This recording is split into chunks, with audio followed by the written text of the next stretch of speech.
It is such a great pleasure, isn't it, to be here today. We got so inspired by this panel discussion just previously that it is really, I hope as well for you, carrying over for, with the new ideas, with the new way of looking at things. And obviously, what is really fantastic about this discussion that was here previously is simply that these ladies are really making the difference. They're not obviously making it on their own. I mean, we need all of us there, but it is really, really, really fantastic. So I try to keep on keep on inspiring as well in this next discussion that we are going to have or presentation. It's a little bit more maybe formal about information that I also want to share with you. But I hope that this information is also going to inspire you to actually go further with those actions that we are going to realize the ambition that we all have. So I tried to make this work because I could see that there were some problems with that one, but obviously I can work this out. So fantastic. This is a very, very busy slide, and I hope I'm not scaring you off. Nevertheless, it is really about kind of like the food, agri-food sector from an angle that we represent within EIT Food. It means that we actually really have obviously things that are related to the global agri-food sector. We all have to eat every day, how the food is produced, how does it impact our health. And therefore, basically, when you look on maybe on the right-hand side of the slide, you look at the farm to fork strategy that is, of course, of a European level. And then you also can see things that are on the Sustainable United Nations Sustainable Development Goals. And these are, of course, like really high-level goals that we are presenting there. But nevertheless, they impact every day our lives, every single day. So the choice is in a way that indeed we are making every day on our lives. It is something that will have impact basically for the whole world. Then we do have within EIT Food, we also try to see these things in a way that, okay, can we describe it in a way that is a little bit more compelling to people? And so we talk about improvement in condition leading to more trust in food system because, believe it or not, even though if we maybe go and buy food, from the farmers, there's also like huge lack of trust in the food system overall. So again, this is one of those areas where it doesn't mean that it is completely wrong, but it is just that we need to communicate about it. We need to talk about it. We need to tell what we are actually really doing. Then, of course, we say that better health outcomes from our diet. So I think we all confront these kind of situations every day in our lives, and we kind of think about it. Okay, what am I eating? How am I feeding my children? Are they going to be in good health? In the years to come. The choices that I'm making at home, what kind of an impact it will have on the health of our children. And then, of course, improve food system environmental impact. It's about this sustainability that we've been talking. And you know what? I kind of like realize when I'm listening to you today here is that we are actually really, really everyone on the same boat, globally. Every single country, every single region on the same boat when it comes to sustainability. So the choices, the political choices may be a little bit different, the time frame may be different, but we have to act now. And obviously this is one of the key elements that we need to, we cannot really ignore it. We have to do something about it now. And then finally, enabling transition to a circular sustainable food economy. And of course, this is really in the heart of the things that we are talking today. How to do it? How can we reach that? How can we be proud of, let's say, maybe we can call it like AgriFood 4.0? How does it look like? How does it feel like? How does it taste like? And how we people are in it in the future. So then we basically, as you can see, within EIT Food, we are, of course, European-wide organization. We kind of have this opportunity that we actually can lead and distribute also funding, But of course, EIT Food is not only about funding. It is also, we have a great mission to basically create sustainable and future-proof food system. And we would like to really create this one with an inclusive and innovative community that we basically put together. So the let's say mission is really bold. It's extremely bold, and it's extremely bold also in the European wide scale. But we have our strengths, and you know what are our strengths? Well, it is our partners, it is all the universities, it is basically all the research centers, it is all the startups as well that are working in this area. So the idea in a way to create a knowledge triangle integration, so where we basically put all these folks together and say that now come up with the best innovations that we can have in this field. I can tell you it is not always really easy to put all those different, let's say, organizations together to innovate, but the results when it reaches out are magnificent. So this is why we do this. Then you can see a little bit like just a couple of names you probably recognize, because there's also our friends from Art21, also very big, let's say, European agri-food sector companies and institutions. And basically, this is the whole community of EIT Food where we focus. Then you can imagine, we started about 4 years ago within EIT Food. And so from innovation point of view, everything was kind of open. So we were able to actually receive a lot of proposals that were, you know, from a food sector everywhere. And so we kind of learned a little bit while doing, and we realized that, okay, maybe we need also a little bit more strategy. I think it was Augustus who was saying that, you know, if you have too many ways, they don't lead anywhere, or they lead somewhere, but, you know, you're in the fields at this point. So we decided to create this kind of a 6 focus areas, and that we hope that, you know, are going to enable us to actually reach more specific goals. One of them is alternative protein. So actually we talk about protein diversification, because we see that actually that describes much better what we want to do. Sustainable agriculture, targeted nutrition, sustainable aquaculture, digital traceability, and circular food system. I'm simply going to show you a couple of these and explain briefly what they are all about. But I'm not going to go very much into detail, because you can actually download also information on internet on this site. But I think these are key elements, and we can already see big, let's say, advancement in this area, because we make calls that are very specific. So we are gathering more and more experts that are real expert in these areas. So, hold on a sec. Okay. So I start very briefly with the sustainable agriculture. And, you know, we've been hearing today about organic, we hear about sustainability. And, well, how does that translate into, you know, I maybe did a little bit too fast, this one. There we go. What do we mean actually when we talk about sustainable agriculture? There's, of course, regenerative farming, for example, that is part of it. That is hugely important. We talk about like digitalization of agriculture. We also talk about consumer centricity and so forth. So you probably received this presentation as well. So you can, if you want to go more into details on these very specific bullet points, you can obviously go there. I don't know why it is now going on its own. So either I'm talking too slow, or let's see, I have to go a little bit backwards, because, yeah, I don't want you to go on your own. So then the second, this kind of a focus area is about alternative proteins or protein diversification. And it just happens to be that our CLC and me as a director, we are kind of leading this specific topic. Now, you can probably guess that there's a lot of things happening currently on the alternative proteins.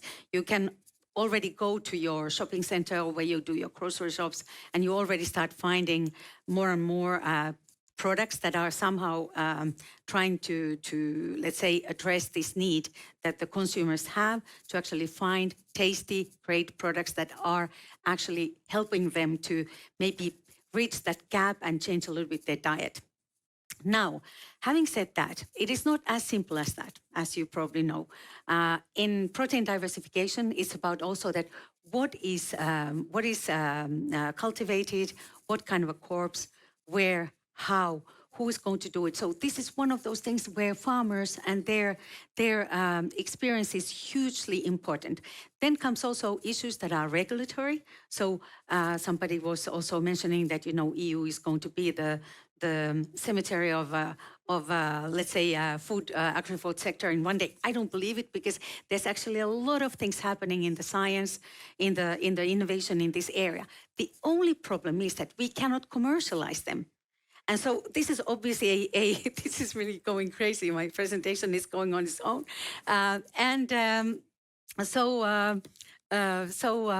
Obviously, those kind of issues are something that we need to address.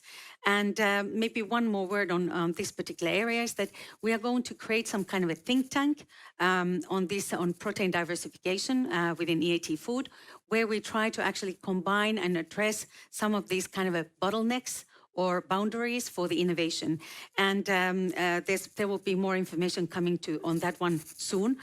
We have not kicked it up yet, but we will certainly do it very quickly. Oh, this is crazy. Okay, then circular food system. Obviously, it is also one of those key areas where the focus is in many ways today. And obviously, we come down to question of what are the resources? I mean, what are the resources that we are using? Are the things that we normally were calling waste, can it be actually a resource? Is it something that can be actually more optimized and used in a way that, we don't have to waste things at all? So hugely important area as well. And once again, very much in the heart of the whole agri-food chain, or like a circular, because I think we don't like to talk about any more kind of a chain, because it's more about the ecosystem as a whole. Now it has calmed down, my presentation, so I can maybe also go a bit slower. So as one of the things, obviously, as a EIT Food, the role that we like to have, and we like to actually provide you as a service when I talk about our partners, is that, we can kind of help maybe to translate a little bit what is happening in EU, what are, for example, the requirements when it comes to farm to fork, a Green Deal, into more kind of like actionable things that are happening on the field. I also have to admit that, when we sometimes read these papers, I mean, as compelling and important they are, sometimes it is really hard to find the kind of a red line there and say that, okay, well, how does it impact us? What are we supposed to do? And so this is also where at EIT Food we can help you, and we can actually think about together that, okay, should we create some kind of programs that are going to help to translate these things into more actionable areas, and that we are going to reach those goals faster, because, time is of essence. I mean, we have no time. We have to go fast when it comes to sustainability. We have to look forward and say that, okay, we really need to achieve some great new things. So then I'm not going to go through these actions of a Green Deal. You know them, and it is still obviously the very much the same things that we are talking about. Of course, one thing that is maybe interesting here is that maybe a year ago or so, we were looking them as a kind of a list, as separate bullet points. And now that we have been talking, I think these are all part of this bigger picture. And when we talk about agri-food as a whole, basically all these bullet points are part of it. We talk about minimizing of plastic packaging. We talk about pressure to decrease the GHG emissions and so forth. And we kind of start understanding that indeed, this is actually all part of the things what we do. We don't have to kind of like start separating them. We can actually look them as a whole. Then obviously, through these kind of Green Deals and farm to fork strategies, there's also a lot of opportunities that are coming to us as a European citizens, to us as a European companies. And it's also like, I would like to also say that this COVID-19 as well kind of brought us to the moment where despite the struggles, it also provided us a lot of opportunities. And so therefore, we obviously need to still think about that, okay, what is the price of a food, that we are going to, we are ready to pay, but also should be paid is it going to be exactly the same thing that, we are used to so far, or should it be something different? There's also things that are really related indeed, like bio-based economy as a whole. And that comes back to the question that, okay, who are the farmers? Who is part of the farming community in the future? Is it going to be like completely different type of companies that we used to have in this area, or is it something really different? Food waste, of course, reduce, reuse, recycle. I hope that you have all learned this mantra already since some time ago. So 3 R's, and there we go. And then, of course, money is also needed, and basically EU Horizon Europe budget levels up to 95.5 billion euros. So it's a substantial amount of money, which is put in use for European organizations to actually make progress in these areas. So maybe one more thing to add here. I was mentioning this COVID-19, and we conducted a report or study and report just at the end of the first cycle of COVID. And it's hugely interesting, so you can download it from our website, and you can see it's more addressing the things that are like, what opportunities can be created through this one? I'm almost done. From the impact areas in the, let's say, Eastern Europe and Southern Europe, these are the numbers you see that we have been able to achieve only since 3 years. So we go like, 9,650 participants to like plus 700 upskilled professionals that are taking part. And those are pretty impressive numbers, I have to say. And through these kind of programs, we do the work, we do the groundwork, and then we will get the impact. And I have, I think, 2 slides left. And so one thing is that if you look for more, let's say, EIT Food opportunities, you will find them, of course, on our website. And then on the event calendars. And then also we actually have, I'm going to go a little bit faster here. We are going to have a really big conference, which is called Future of Food. It's going to take place now on the 30th of November and 1st December. It's going to also be online. So feel free to register and take part on that one. And then finally, we have just launched our call for proposals for 2022. And so this is obviously open call, so anyone can participate.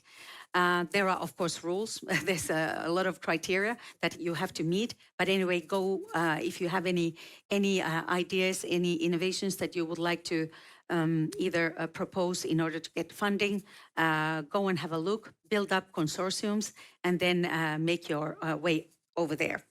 I actually just wanted to say one more thing, is that Augusta showed actually this picture of a Chinese wall. And at the same time, obviously in innovation, we cannot build walls, okay? We need to actually break them, and we need to break the silos. But let's do it with this kind of a little bit vision of the future and a little bit maybe medium term, longer term perspective, but let's make them fast. So I really wish that, I will see a lot of your innovation proposals. And if you have any questions, of course, me and my colleague Milda are also here later to answer to your questions. Thank you very much for your attention.